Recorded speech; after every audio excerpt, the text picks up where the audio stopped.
আসসালামু আলাইকুম ওয়া রাহমাতুল্লাহ। সুপ্রিয় ষষ্ঠ শ্রেণীর শিক্ষার্থীবৃন্দ, বনশ্রী আদর্শ বিদ্যানিকেতন স্কুল কর্তৃক আয়োজিত বিএবিএস অনলাইন টিউটোরিয়াল ক্লাসে তোমাদের স্বাগত জানাচ্ছি। আমি সাইদুল ইসলাম, সহকারী শিক্ষক গণিত, বনশ্রী আদর্শ বিদ্যানিকেতন স্কুল। তোমাদের সাথে আজকের ক্লাসে আলোচনা করব অধ্যায় 2 অনুপাত ও শতকরা অধ্যায়ের অনুশীলনী 2.1। গত ক্লাসে আমরা এই অনুপাত অধ্যায়ের অনুশীলনীর কিছু বেসিক জিনিস আমরা শিখেছি। আশা করছি তোমরা বাসায় এগুলো ভালো মতো প্র্যাকটিস করেছো, আত্মস্থ করেছো। চলো তাহলে আমরা আজকে 2.1 অনুশীলনীর কয়েকটি অঙ্ক সমাধান করি। শুরুতেই আমরা অনুশীলনী 2.1-এর 10 নম্বর অঙ্কটি সমাধান করব। 10 নম্বর অঙ্কটির সমাধান করার আগে আমরা কিছু জিনিস শিখে নিব। আগে সেটা কিভাবে অনুপাত করা হয় একটু শিখে নিব। ধরো দুইটি রাশি ধরলাম 15 ও 20। দুইটি রাশি ধরলাম 15, 20। তাহলে 15 ও 20-এর অনুপাত কত হবে? 15 ও 20-এর অনুপাত কি হবে? ইকুয়াল 15/20। তাহলে একটু অনুপাত করার আগে যদি কাটাকাটি যায়, কিছু মান কাটাকাটি করে নিতে হবে। দেখতে পাচ্ছি আমরা কত 3 × 5 = 15, 4 × 5 = 20। আচ্ছা, ব্যাপারটা এখানে এবার কিভাবে কাটাকাটি গেল শিক্ষার্থীরা একটু লক্ষ্য করি। ব্যাপারটা এখানে এরকম ছিল, 3 × 5 আবার 4 × 5। তাহলে 5 5 কি যায়? কাটাকাটি যায়। আর কি থাকে? উপরে 3 থাকে, নিচে 4 থাকে। অর্থাৎ 15-20-এর অনুপাত যদি আমরা করি, শেষ পর্যন্ত আমরা পাই 3/4, অর্থাৎ 3:4। একটু লক্ষ্য করো শিক্ষার্থীরা। তাহলে আমরা যখন অনুপাত করছি, যদি কিছু মান কাটাকাটি যায়, সেক্ষেত্রে কাটাকাটি করার পর ফাইনালি আমরা অনুপাতে চলে আসি। অর্থাৎ অনুপাতে আসার পূর্বে কিছু মান কাটাকাটি গেলেও যেতে পারে। আচ্ছা, এখন যদি আমরা এখান থেকে এই 3:4 থেকে পূর্ব অবস্থায় ফিরে যেতে চাই, অর্থাৎ 15 আর 20-এর অনুপাত পাইছি আমরা 3:4। এখান থেকে যদি আমরা পূর্ব অবস্থায় ফিরে যেতে চাই, অর্থাৎ এটাকে আমরা আবার 15 বানাতে চাই, এটাকে আবার 20 বানাতে চাই, কারণ এই 3টা আসছে 15 থেকে, এই 4 আসছে 20 থেকে। তাহলে আমরা অনুপাত ভাঙলে সেক্ষেত্রে এই 3-এর সাথে একটা ধ্রুবক রাশি ধরে নিতে হয়। 3-এর সাথে কি রাশি ধরে নিতে হবে? ধ্রুবক রাশি 3 ক। আবার একই রাশি এখানেও 4 ক ধরে নিতে হবে। কেন? কারণ আমরা দেখতে পেয়েছিলাম এখানে একই মান কাটাকাটি যায়। এই 15 থেকে আমরা 3 পেয়েছি, এখানেও 5 কাটাকাটি গিয়েছিল। 20 থেকে আমি 4 পেয়েছি, এখানেও 5 কাটাকাটি গিয়েছিল। আবার যদি আমি পূর্ব অবস্থায় ফিরে যেতে চাই, তাকে তার মান ফিরিয়ে দিতে হবে। এই জন্য একই রকম ধ্রুবক রাশি গুণ করে নিতে হয়। তাহলে আমরা অনুপাত ভেঙে কিভাবে পূর্বের অবস্থানে যেতে হয় সেটা আমরা শিখে নিলাম। মুছে ফেললাম এটি অঙ্কের অংশ নয়, এটা আমরা অনুপাত কিভাবে ভাঙে সেটি শিখলাম। চলো তাহলে মূল অঙ্কে ফিরে যাচ্ছি। তাহলে আমরা সমাধান শুরু করছি 10 নম্বর অঙ্কটির। সমাধান আমরা প্রথমে লিখে নেব, দেওয়া আছে কি দেওয়া আছে লিখে নেব। দেওয়া আছে পিতার বয়স অনুপাত পুত্রের বয়স। শিক্ষার্থীরা, এখানে সরাসরি বাংলা কথায় বলা ছিল পিতা ও পুত্রের বয়সের অনুপাতটা বাংলায় বলা ছিল। আমরা অঙ্কের মধ্যে অনুপাতের চিহ্ন দিয়ে দেখিয়ে দিলাম, সমান সমান 14:3। আর কি দেওয়া আছে? পিতার বয়স দেওয়া আছে, পিতার বয়স সমান 56 বছর। তাহলে আমাদের কাছে কি চাচ্ছে শিক্ষার্থীরা? পুত্রের বয়স কত চাচ্ছে। তো পুত্রের বয়সের হিন্টস বা আমাদের ক্লু দেওয়া আছে কোথায়? অনুপাতের মধ্যে ক্লু দেওয়া আছে। এখানে পিতার বয়স আর পুত্র বয়সের একটা ক্লু দেওয়া আছে এখানে। তো অনুপাত ভাঙলে আমরা পুত্রের বয়সটা পেয়ে যাচ্ছি।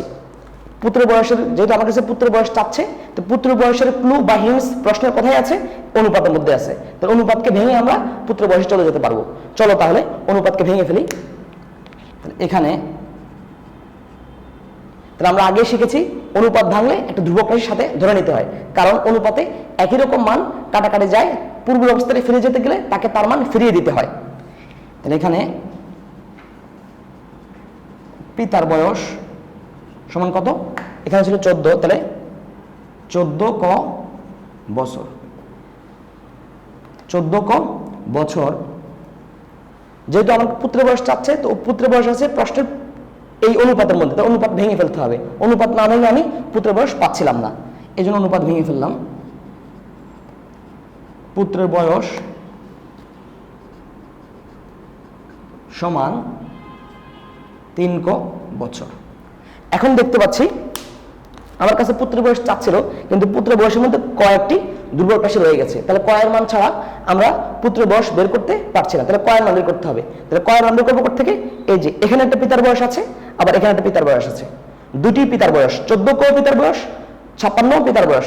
দুটি যেহেতু পিতার বয়স, তাহলে আমরা লিখতে পারি, কি লিখতে পারি? প্রশ্ন মতে 14 সমান সমান 56। কেন লিখবো আমরা? এটাও পিতার বয়স, আবার এটাও পিতার বয়স। যেহেতু আমাদের কয়ের মান দরকার, এই জন্য আমরা কয়ের মান বের করার জন্য সমীকরণ আকারে চলে যাচ্ছি। যে কোনো ধ্রুবক রাশির মান বের করতে গেলে, যে কোনো চলকের মান বের করতে গেলে সমীকরণ ছাড়া সম্ভব নয়। এই জন্য আমি সমীকরণ গঠন করলাম। সমীকরণ কি? একটা ক্লাস আমরা পড়েছি, দুটি পক্ষ মাঝখানে ইকুয়াল, এটাকে বলে সমীকরণ। বা এখন কয়ের মান দরকার, তাহলে 14 পাশে গুণ আকারে আছে, 14 পাশে যেহেতু কয়ের মান দরকার, ক ছাড়া সব আস্তে আস্তে ডান পাশে চলে যাবে, 56/14। সুতরাং ক ইকুয়াল কত? ভাগ করলে কত হয়? 14 নামটা আমরা আগে শিখেছি, কত? 700, 14 কে 14, 14 × 42, 14 × 28, 3 × 14 42, 4 × 14 56। তাহলে ক সমান কত? 4। তো 14 নামটা আমরা আগেই শিখেছি শিক্ষার্থীরা, 4 14 কত? 56। তাহলে কয়ের মান আমরা পেয়ে গেছি। তাহলে কয়ের মান যদি আমি এখানে বসিয়ে দিই, তাহলে আমরা পুত্র বয়স পেয়ে যাচ্ছি। তাহলে অতএব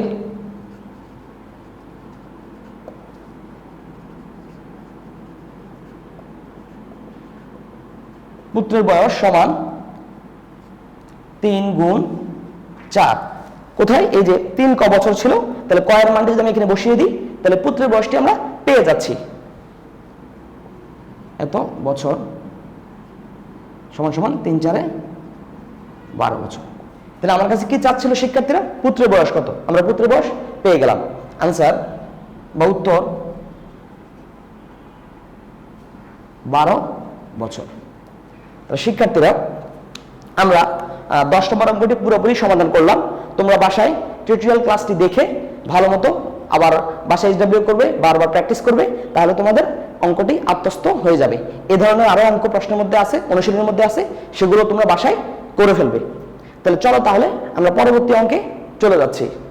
দুটি সংখ্যার যোগফল 630, দুটি সংখ্যার যোগফল 630, এদের অনুপাত 10:11, সংখ্যা দুটো নির্ণয় করো। আগের অঙ্কটি এমন ছিল যে অনুপাতের মধ্যে দুটি রাশি ছিল, প্রশ্নের মধ্যেই একটা মান দেওয়া ছিল, কিন্তু ব্যাপারটি এরকম নয়। এই প্রশ্নে আগের প্রশ্নের মতো নয়, এই প্রশ্নে দুইটা রাশির একসাথে মান দেওয়া, আবার দুটি রাশি এখানে আলাদা দেওয়া, ইন্ডিভিজুয়াল কোনো রাশির মান দেওয়া নেই। তাহলে এক্ষেত্রে আমরা কি করব? এক্ষেত্রে আমরা অনুপাতের যোগফল দিয়ে অঙ্ক করব। এরকম আগের অঙ্কে ছিল একটি রাশির মান দেওয়া ছিল, আবার অনুপাতের মধ্যে দুটি রাশি ছিল, সেক্ষেত্রে আমরা ইন্ডিভিজুয়াল ভাবে দেওয়া ছিল, সমান করে সমীকরণ ধরে আমরা বের করে এনেছি। কিন্তু এখানে দেখো, এখানে দুটি রাশির যোগফল আকার দেওয়া, আবার অনুপাতগুলো আলাদা দেওয়া, ইন্ডিভিজুয়াল কারো মান নাই, এই জন্য আমরা আগের সিস্টেম এটা পদ্ধতিতে করতে পারবো না। তাহলে আমরা এই ধরনের অঙ্ক করবো অনুপাতের যোগফল থেকে। কোথেকে করব? যোগফল থেকে। চলো তাহলে শুরু করি।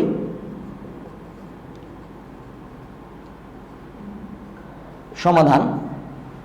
কি কি দেওয়া আছে আমরা লিখে ফেলবো আগে। দেওয়া আছে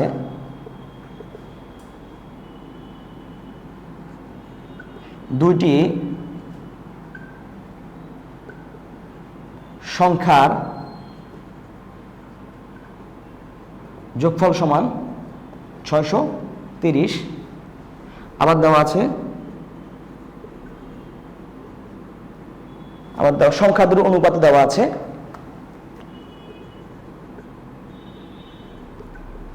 সংখ্যা দুটির অনুপাত কত? 10:11। এ ধরনের অঙ্ক করতে হয় অনুপাতের যোগফল থেকে। কোত্থেকে শিক্ষার্থীরা? অনুপাতের যোগফল। তাহলে অনুপাতের রাশি আছে কয়টা? দুইটা, একটা হচ্ছে 10 আর একটা হচ্ছে 11। চলো তাহলে আমরা যোগফল বের করে ফেলি। এখানে অনুপাতের রাশিদ্বয় কয়টা আছে? কয়টা রাশি এখানে? দুইটি। রাশিদ্বয়ের অনুপাতের রাশিদ্বয়ের যোগফল কত হবে? সমান 10 যোগ 11।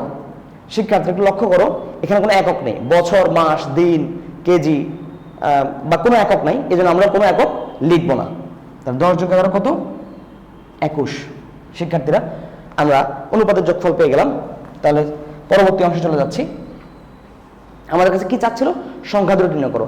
এই যে সংখ্যা দুটোর অনুপাত, একটি সংখ্যা এত, আরেকটি সংখ্যা এত, অনুপাত আকারে দেওয়া ছিল। এখন আমার কাছে সংখ্যাটি চাচ্ছে। তাহলে আমরা পরবর্তী অংশ এ পাশে চলে আসতেছি, একটু দেখো, লক্ষ্য করো। তাহলে শর্ত মতে একটু বোঝার চেষ্টা করি আমরা। তাহলে দুটি সংখ্যার যোগফল, দুটি সংখ্যা যার যোগফল, এখানে দুটি সংখ্যা আছে 630, এর মধ্যে দুটি সংখ্যা, প্রথম সংখ্যা দ্বিতীয় সংখ্যা আমরা বলতে পারি, দুটি সংখ্যা এখানে যোগফল আকারে আছে, আবার অনুপাত আকারে আছে। তার একটির মান হচ্ছে 10, আরেকটির মান হচ্ছে 11। এটা অনুপাত আকারে মান হচ্ছে এটা, যদিও এটা প্রকৃত মান নয়, কারণ আমরা জানি অনুপাত আকারে প্রকৃত মান থাকে না, সেক্ষেত্রে কিছু মান বাদ দিয়ে চলে আসে, সেই বাদ দেওয়া মানটি খুঁজে আনতে হবে।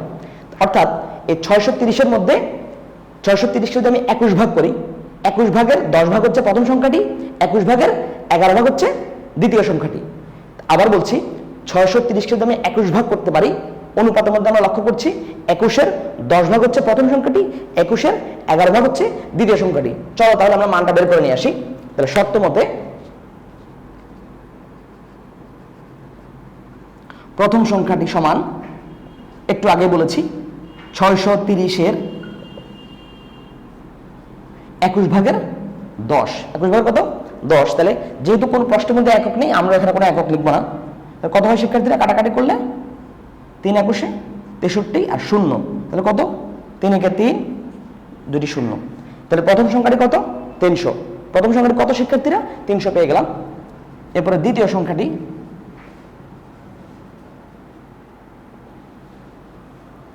একটু আগে বলেছি 630-এর 21-এর কত? 11 ভাগ। কাটাকাটি কত হয়? 30। তাহলে কত? 3 11 33 আর 0। তাহলে শিক্ষার্থীরা লক্ষ্য করো, আমাদের কাছে চাচ্ছিল সংখ্যা দুটি নির্ণয় করো, তাই আমরা সংখ্যা দুটি পেয়ে গেলাম। তার প্রথম সংখ্যাটি কত? 300, দ্বিতীয় সংখ্যাটি কত? 330। আমাদের অঙ্ক হয়েছে কিনা আমরা আমাদের উত্তর দেখেই বুঝতে পারবো। কিভাবে বুঝবো? আমাকে বলেছিল সংখ্যা দুটির যোগফল 630।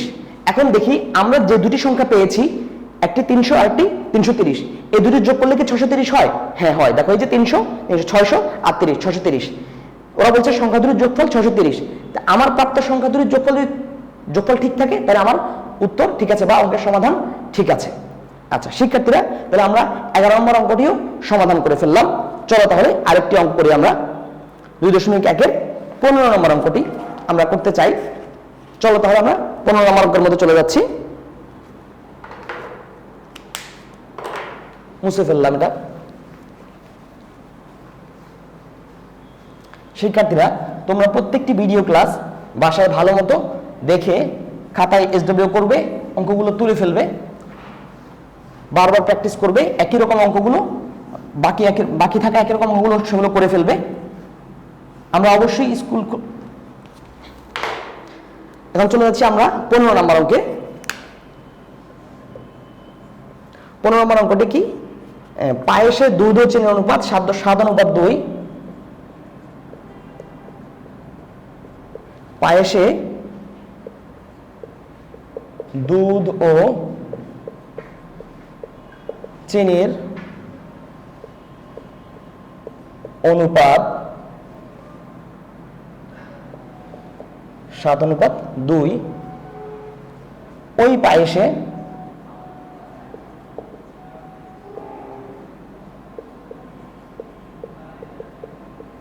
চিনির পরিমাণ 4 কেজি হলে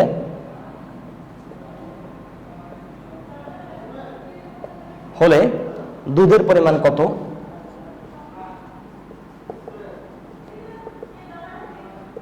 দুধের পরিমাণ কত? শিক্ষার্থীরা, একটু আগে আমরা একটি এ ধরনের অঙ্ক করেছি। এখানে দেখতে পাচ্ছি আমরা একটি বস্তুর পায়েসের দুটি জিনিসের অনুপাত দেওয়া, দুধ আর চিনির অনুপাত দেওয়া আছে, আবার একটির ইন্ডিভিজুয়াল পরিমাণে দেওয়া, যে চিনির পরিমাণ 4 কেজি, একটি আলাদা করে পরিমাণে দেওয়া। এখানে কি যোগফল আছে? না। পূর্বের অঙ্কটির মতো যোগফল নেই। আমরা প্রথম যে অঙ্কটি করেছি সেখানে এরকম আলাদা করেছিল, তা আলাদা থাকলে আমরা কি করব, অনুপাত ভেঙে ফেলবো। আর যদি যোগফল থাকে তখন আমরা অনুপাতের যোগফল থেকে করব। তাহলে এটিও আমাদের প্রথম অঙ্কটির মতো। চলো তাহলে শুরু করি। সমাধান আমরা প্রথমে লিখে নিব, কি কি দেওয়া আছে লিখে নিব। দেওয়া আছে দুধ অনুপাত চিনি। শিক্ষার্থীরা অনুপাত কথাটি এখানে বাংলায় বলা ছিল, আমরা এখানে অঙ্কের সাইন দিয়ে লিখে ফেললাম, গণিতের সাইন লিখে ফেললাম 7:2। আর কি দেওয়া আছে, চিনির পরিমাণ। চিনির পরিমাণ কত, 4 কেজি। তো প্রথমে আমরা কি কি দেওয়া আছে অঙ্কের উপাদানগুলো লিখে ফেললাম। এরপরে যেহেতু আমরা আগে বলেছি, যেহেতু কারো ইন্ডিভিজুয়াল পরিমাণ দেওয়া থাকলে বা আলাদা একটা পরিমাণ দেওয়া থাকলে আমরা যোগফল থেকে করব না অনুপাত ভেঙে ফেলবো। তো অনুপাত ভেঙে করবো। তাহলে এখানে দুধের পরিমাণ অনুপাত ভাঙলাম সমান 7 ক। তো অনুপাত ভাঙলে আমাদের কি করতে হয়, অনুপাত ভাঙলে আমাদের সাথে একটি ধ্রুবক রাশি লাগাতে হয়। অনুপাত ভাঙলে সাথে একটি অনুপাত ভাঙলে সাথে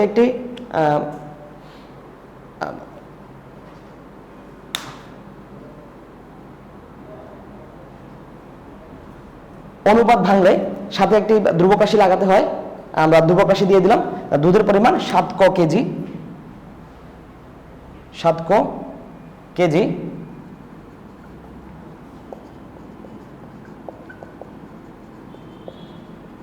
চিনির পরিমাণ 2 ক কেজি। তাহলে আমরা দেখতে পাচ্ছি আমার কাছে চাচ্ছিল কি, দুধের পরিমাণ কত। আমার কাছে কি চাচ্ছিল, দুধের পরিমাণ কত চাচ্ছিল। তো আমরা এখানে দেখতে পাচ্ছি দুধের পরিমাণ 7 ক কেজি। তো আমাকে এখানে কয়ের মান যদি আমি জানতে পারি, কয়ের মানটা বসিয়ে দিলে দুধের পরিমাণটা পেয়ে যাব। তাহলে কয়ের মানটা আমার বের করতে হবে আগে। তাহলে কোথায় ক্লু আছে আমার, এখানে দেখতে পাচ্ছি চিনির পরিমাণ 4 কেজি, চিনির পরিমাণ 2 ক কেজি। এটিও চিনির পরিমাণ, এটিও চিনির পরিমাণ। তাহলে এখান থেকে আমরা সমীকরণ গঠন করে কয়ের মানটি বের করতে পারি। তাহলে আমরা এই পাশে চলে আসছি। তাহলে প্রশ্ন মতে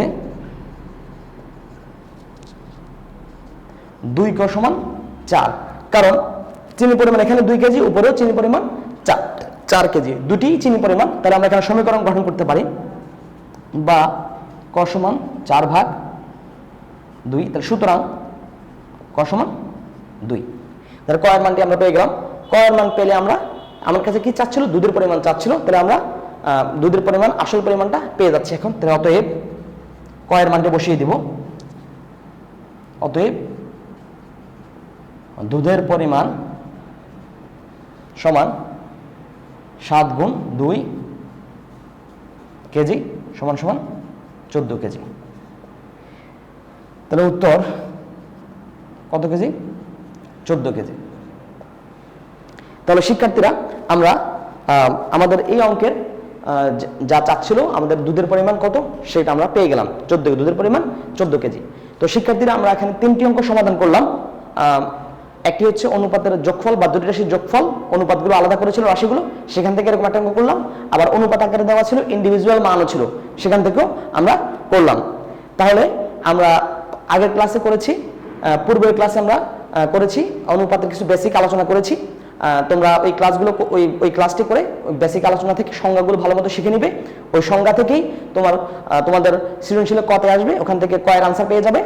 আর আমরা যে অঙ্কগুলো করলাম খ গতে আসতে পারে, অঙ্কগুলো তোমরা বাসায় প্র্যাকটিস করবে বারবার।